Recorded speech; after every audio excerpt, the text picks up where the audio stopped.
So sometimes I come on and I talk about these transformative cycles that we move through of letting go and creating space and then rebirthing and calling in the new.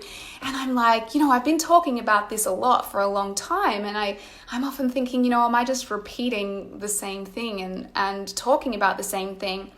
But I was reminded today that even if we're moving through similar cycles over and over and over in our lives, we're never circling around it at the same place every time. We are spiraling. And we're either spiraling back around that issue, digging deeper into it every time, or we're spiraling upwards and actually transcending it every time. So you might be noticing these sort of recurring themes that come up and have been coming up. And this energy has actually been reminding me a lot of what we were working through at the end of 2018, when we were, there was big cycles ending and a lot of letting go, for me personally, unfolding in my life.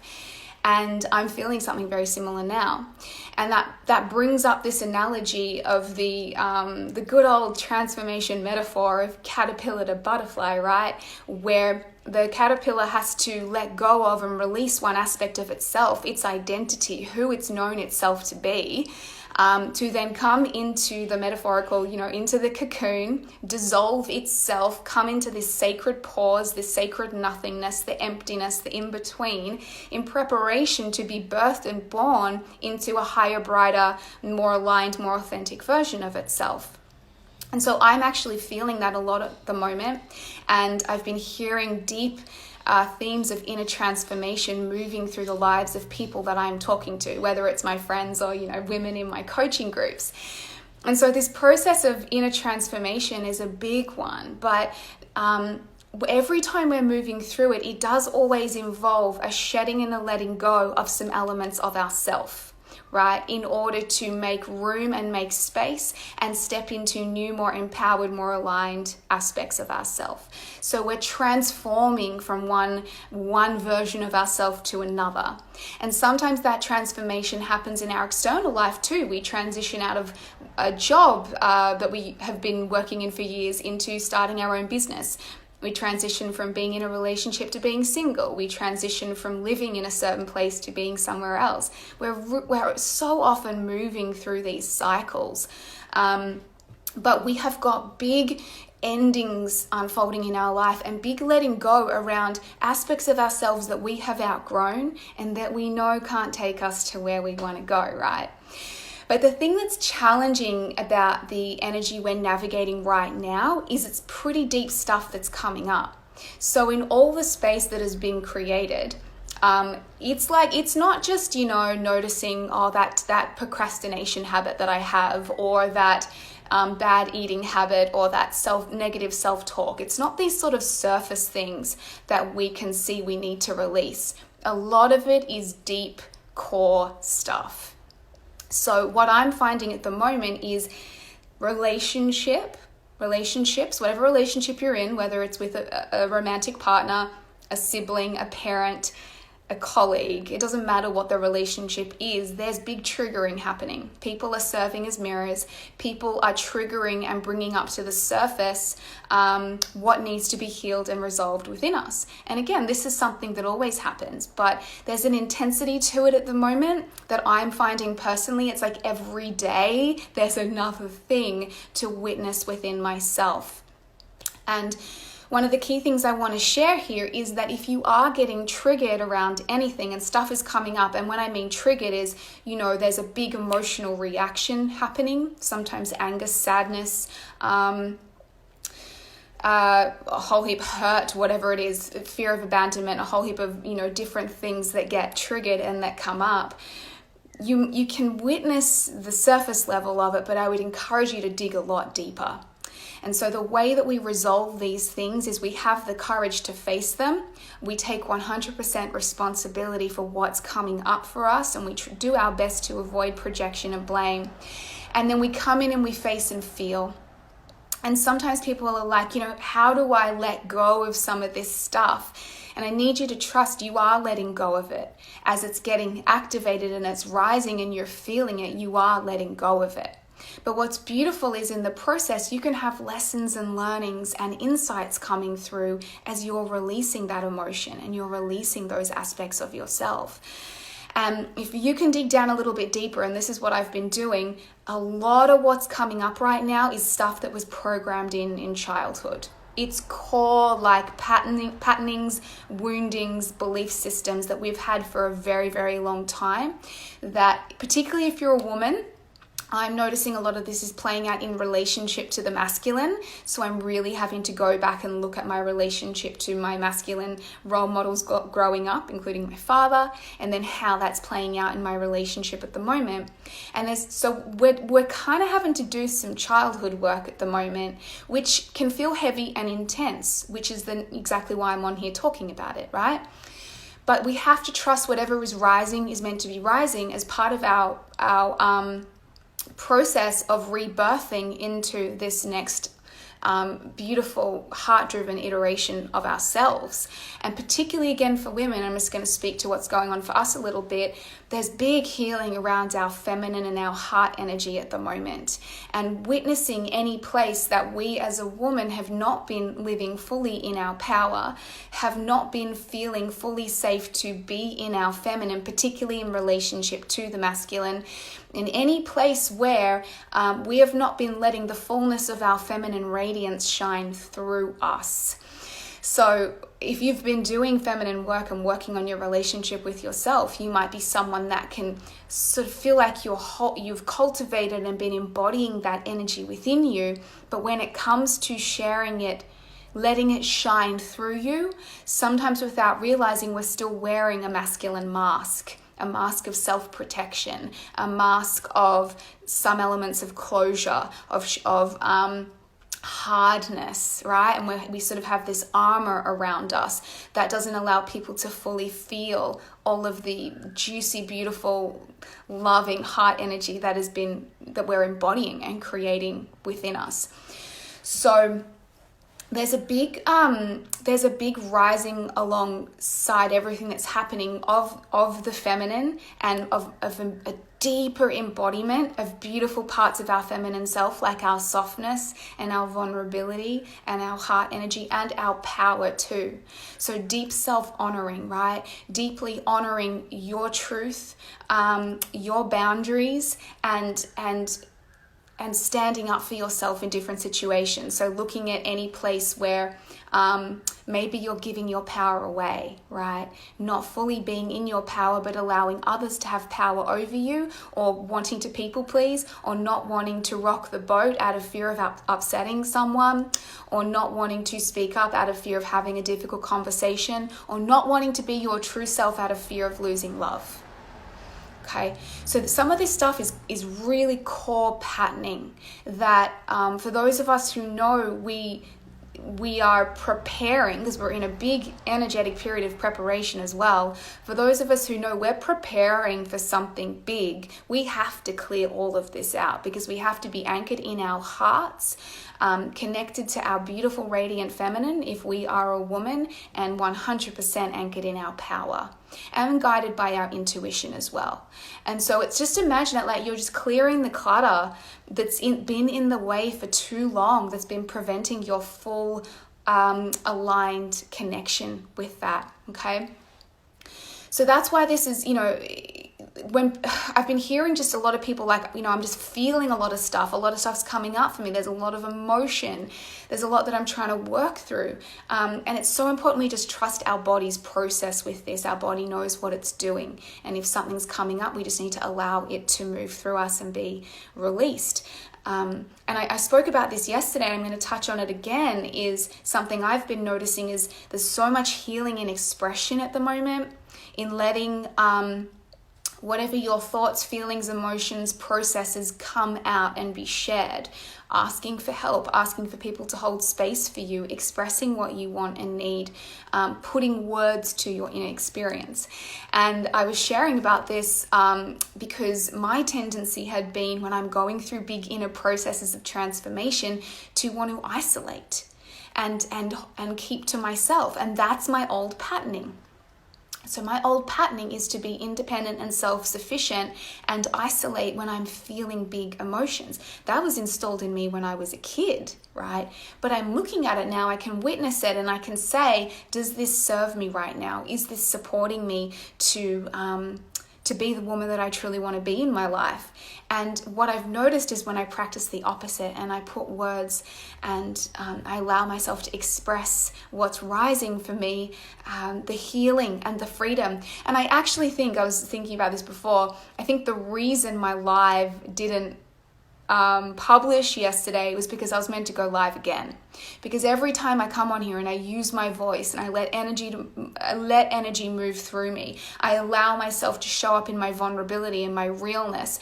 I allow, my heart to shine and be witnessed. I rise even more, right? Hey, beautiful Sophia, so nice to see you. The same, I totally used to isolate. I used to do it a lot more in the past, and I feel myself starting to shift away from this a little bit. Beautiful. So this is the process of transformation, right? And I often encourage people to do this is become really aware at the moment of any old tendencies that you can see are out of alignment with truly who you want to be and what you want to create moving forward, and make note of that. In fact, you may not be able to ignore it right now because it's going to be rising pretty intensely for you. This stuff is just coming up to our awareness. So make note of it. And then the way that we come back into our power around this process of transformation is we recognize that we always have a choice. Now, when we're running unconscious patterning and programming, we feel like we don't have a choice. My partner upsets me and I just go off and I yell at him and I feel like I have no control over that, right? But you always have control over your responses and your reactions. And so this is the opportunity now to reclaim our power from those patterns. To reclaim our power from those things from the things installed in our unconscious mind that have made us acting on autopilot, but have not allowed us to be in the fullness of who we're here to be. And so, once again, I've sort of been saying we've been circling around these themes over and over and over. If you've been following my work for probably the past 18 months to 2 years, I've been circling around these themes. But that this is what we are constantly shifting every time we do this. Every time we witness an old part of ourselves and we say, no, that's not who I'm choosing to be anymore. We love and honor that part of ourselves for the role it played to get us to where we are, and we feel the emotion around it.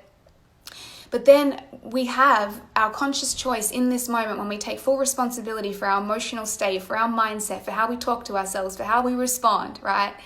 And we then choose in that moment a more conscious, loving, empowered, heart-driven response or action or way of showing up in a situation. And then step by step by step by step by step, you start to build a new version of yourself. This actually reminds me of, I downloaded this sort of from my spirit guides, this 3-step process for, they called it kind of a 3-step process for manifestation. I haven't got my journal in front of me, but pretty much the basis of it was that all change starts with a change in being, right? In who you're being, in your energy, in your mindset, in your self-talk, in your emotions, in your behavior, right?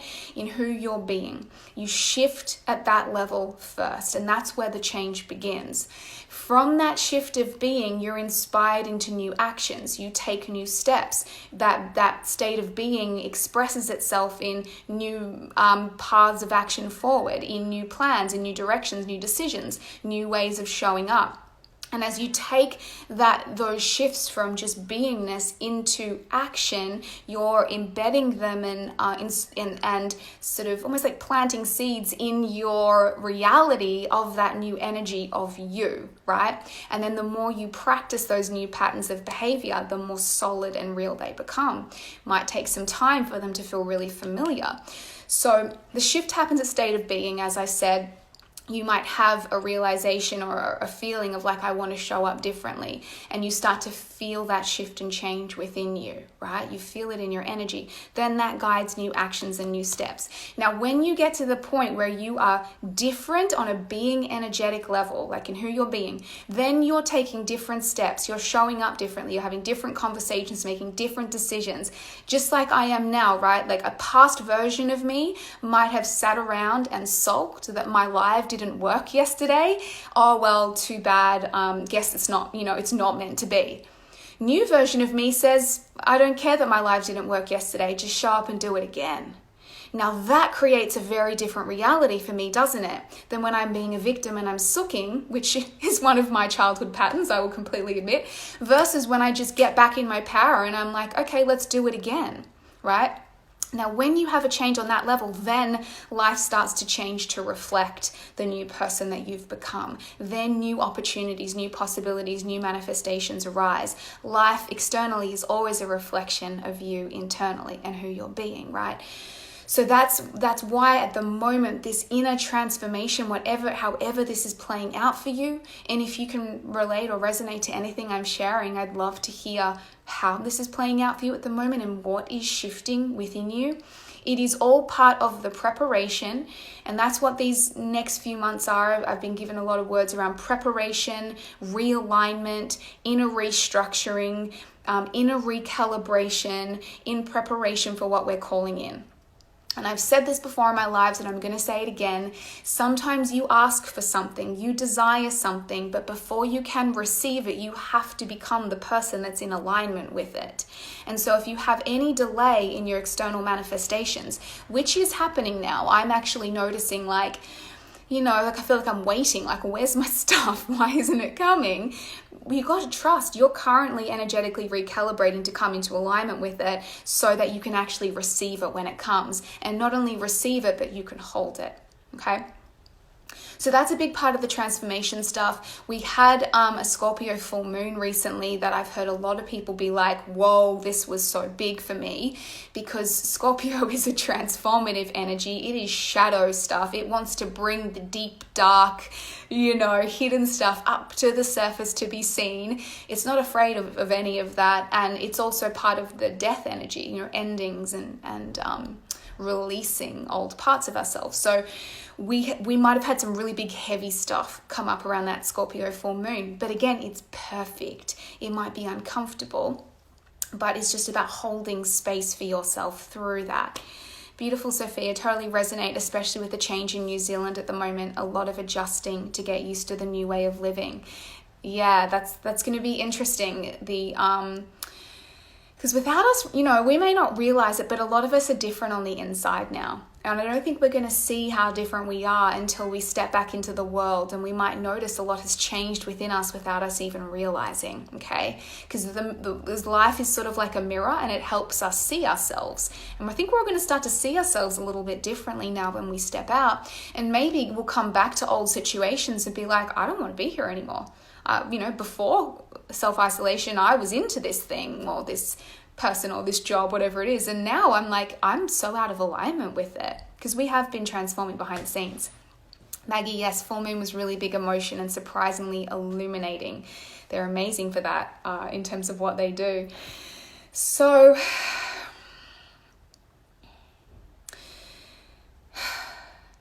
obviously big pivoting and shifting and changing. Are any of you feeling a change in direction coming for you? Do you feel this period of time has given you a chance to reassess? I am actually, I mentioned this on my story the other day, I'm in a big sacred pause, and I'm in a process of what I'm actually going to do is I'm going to let all my programs finish up, my group programs, and I'm not going to launch anything new just yet. I'm going to hold the space. I'm going to let there be space. So if you are moving through endings in any capacity in your life right now, it's so important after an ending that you allow space. Don't just go filling it. I am allowing space because I feel like it's like this. I'm transitioning into a new direction. And when I move forward, I'm going to be moving forward in a completely different direction. And I wouldn't have been able to do it had I not had this opportunity now. So, there might be some grief and some emotion coming up around the letting go, because anytime we're releasing something, particularly if it's aspects of ourselves and our identity, there will be some elements of grief. I'm grieving a lot around aspects of my business and aspects of myself. I'm going to come to all your comments in a second. I can see them dropping in there. But particularly around, again, if you're a woman, a majority of my audience are, you might be, without even realizing, unraveling some aspects of the unhealthy masculine side of yourself that you have built up. So when I look at my business, there's been some unhealthy masculine tendencies in me to push and create things and sell things to make money, right? Rather than following my feminine joy and creating what brings me inspiration, what excites me. And so as I'm taking this pause, it's an opportunity to unravel that part of myself. You know what? This is what I'm unraveling, is like the part of myself that finds her identity through helping other people, finds her identity through how much she achieves, finds her worth through how much money she makes, finds her value through how many people she can serve and give herself to. I'm unraveling that, and that's really uncomfortable because that's a huge part of my identity. But as we're shifting now out of some unhealthy old patterns we've had, I'm just feeling the rising of this incredibly powerful feminine who's actually going to be able to create an even more successful business than what I've had. But she can do it through joy and through play and through following her inspiration and through magnetism, right? So you can still have all the things that you want, but you might be looking now at, I don't want to do it in this way anymore. I want to do it in this way, yeah? And that's what our opportunity is at the moment. And as I said, remember, all the change starts at the level of being first. Lulu, yes, totally. Krista, very synchronistic timing with this live. It's exactly what I needed to hear. My feelings to a T. My pleasure. Sophia, yes, 100%. So much has changed. I know it has for you, my love. Maggie, yes, a surprising change in direction in terms of considering dating. I thought I needed more ducks in a row first, but maybe not. I'm pausing with this shift. That's so beautiful. I'm seeing a lot of reassessments happen for people at the moment. And there is a lot that we are navigating around the masculine, feminine side of things as well. I've had a lot coming up personally around my relationship to the masculine, as I was saying before, and the power I've put in the masculine and the patterns that I've had throughout my life of the things I've done to get masculine love and approval, and the unhealthy ways my own inner masculine has been playing out in my life and not nourishing and supporting my feminine, and creating really harmonious, beautiful relationships between those two aspects of myself right now, right? Where my feminine can feel nourished and alive and soft and loved and held and seen and nurtured. But I can also be having my masculine there as my grounding, my focus, my goal orientation, my action, my conscious action, my deliberate action, my commitment, right? Like, it's my masculine that got me on this live today. Like, my feminine was a bit sooky and she's like, I don't know, I don't want to do it again. It won't be as good as yesterday. I don't feel like it, you know? And he's like, no, show up, get it done. And in fact, that's what my boyfriend said to me. And then my own inner masculine, you know, was the same. It's like, sit down, show up, let's do it, right?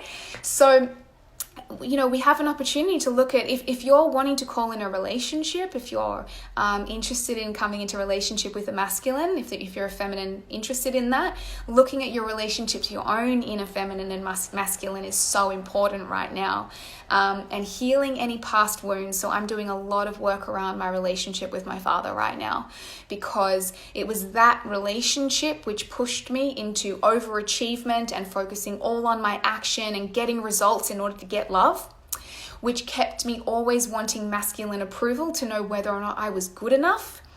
And actually, my boyfriend and I were processing something last night, and I recognized I have these patterns of getting attention, very unresourceful, unhealthy ways of getting attention. And as we unpacked it, I realized that attention makes me feel important and makes me feel safe knowing that he won't leave me. So there we go. There's good old abandonment wounds around the masculine, which once you unpack it, you then go, okay, it's not actually about my partner. It's not actually about that man that I keep manifesting who's dicking me around. It's about me. What's unresolved within me? Yeah. Beautiful, Maggie. Yeah, that's spot on for me too. Recalibration of how I relate to the masculine and receiving love. And even like this big heart stuff going on. A girlfriend and I were talking about this, like deep, much deeper softening into the heart. And And it's so interesting because even my boyfriend said this to me today. He's like, how would you teach a woman to trust men more if that's not something that, feels safe to her? Because for a woman to fully open her heart, she has to trust the masculine. Well, one, you work on trusting your own inner feminine, which means you never ignore an intuitive message, a red flag, that feeling that something's off. You never step away from a difficult conversation. You never avoid the question that you want to ask. You honor that feminine intuition and you have the courage to speak on her behalf. And two, you work on trusting your own inner masculine, right?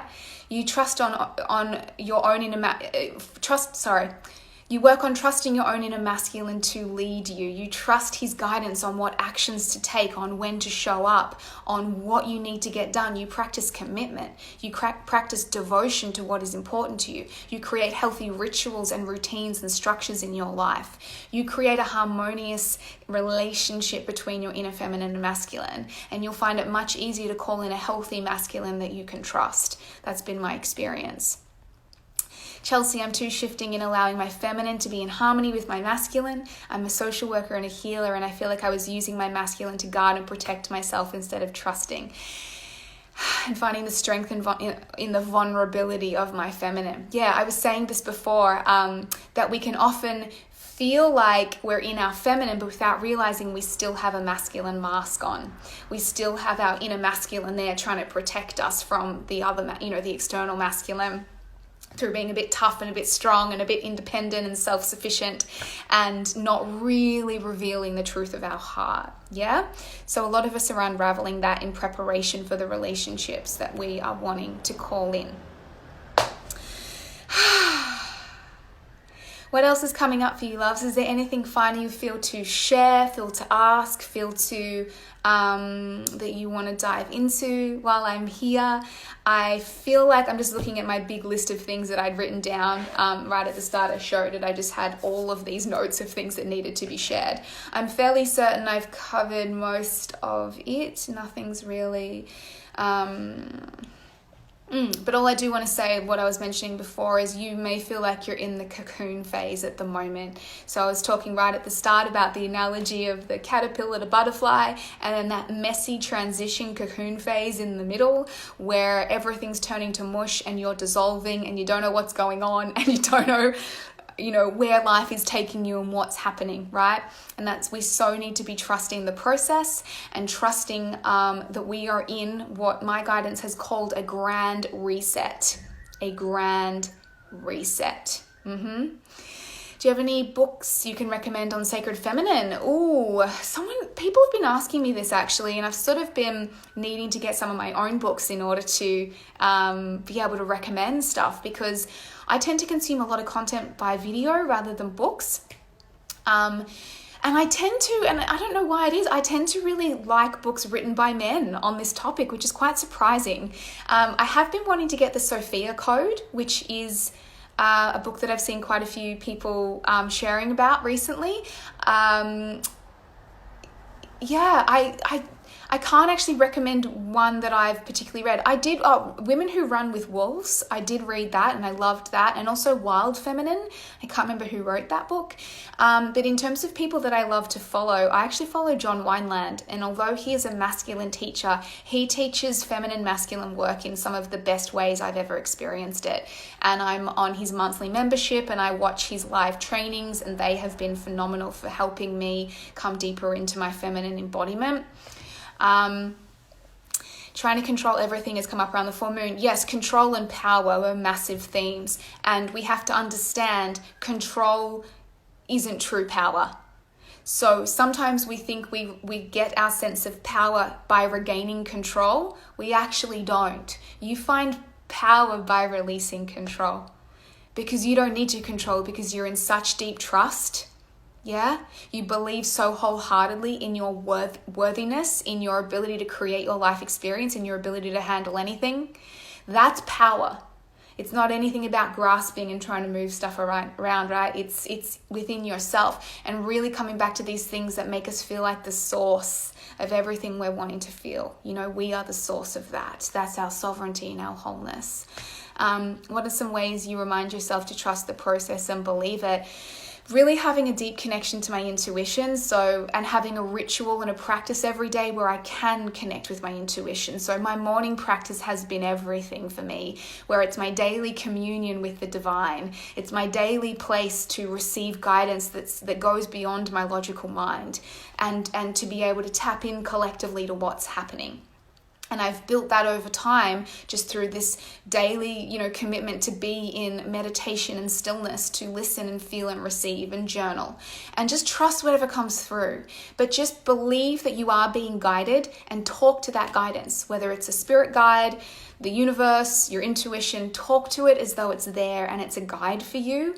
Assume its presence, and then write to it every day and ask for guidance. And you'll start to get guidance that goes beyond what you see with your eyes, And once you start to get that, it brings a lot of comfort and peace during these times.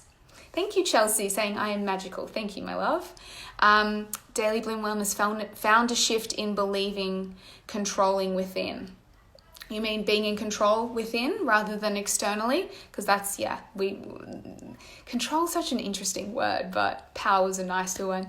Maggie, thank you for coming back on Today Beauty, taking notes. Feel so resonant with your experience. Thank you. Yeah, it's come out, the conversation has flowed out differently to yesterday, but I just really wanted to trust that, and I wanted to come back on to ensure that I could publish it to my stories and let more people see it, and maybe even get it on IGTV as well. But I just want to send you a lot of love and support and reassurance during this time. Nothing is going wrong. We are in very profound divine processes of releasing what is no longer in alignment with what is weighing us down, having the space and time to finally do some of that deep inner work that we haven't had time to do because we've been so busy. And really look at and address a lot in our relationship with ourselves to ensure we have anchored in the worthiness, the power, the feminine energy, the intuition, the foundations within ourselves that we need to be able to hold and receive all of the magic that's coming for us, because there is magic coming for us. We are just preparing for it right now. Yeah? I feel like that's all. I'm so glad I got that out again, because it was swirling in me again after yesterday, after knowing that I wasn't able to publish that live, and I didn't feel content without knowing that I could get this message out again. If you have any final questions or thoughts or reflections, post them for me and I will do a little riff on them for you. Otherwise, I think I'm going to jump off, because I can sit on here and chat with you all forever. Thank you to those of you who've been here with me live. It's been awesome to chat with you again. I've loved it. I think someone asked me when there was a podcast coming again soon. Can't tell you, but hopefully soon. All of the space I'm creating now, my intention is to get back into my content. Just everything right now for me is about throat chakra. So much throat chakra. Like I'm having to do so much healing around this right now, because it's just time to use my voice in bigger ways than ever before. And thank you, Lulu. I'm so glad. And I even said this to my boyfriend yesterday. I was like, my purpose in this lifetime is expression. I know it is. And once I shared that with him, he's like, wow, I didn't know that about you. He's like, all right, let's get you expressing every day. The masculine, they're like action focused. Okay, let's set a goal, Connie, and set a goal for you to express every day. And I'm like, I don't need your goals, but probably it's actually a good idea. So share stuff with people. As I've invited him in and let him know, you know what, my purpose is to be seen and heard in this lifetime. I know it. Not for my own ego, but because I have a responsibility to share what's moving through me. And I just have to clear all of my fear that stops me doing that, right? So that's my work and that's my commitment. And I guarantee you that's why my live didn't publish yesterday, because I was meant to be back here today doing it again. Okay? Thank you. Maggie's writing down that too. Expressing. Beautiful. Thank you, everyone. My pleasure, Tanya. Thank you for being here. I'm so glad that resonated. All right, my loves. I will hopefully talk to you again soon. And fingers crossed, when I jump off here, I'm going to be able to save it and publish it. Bye.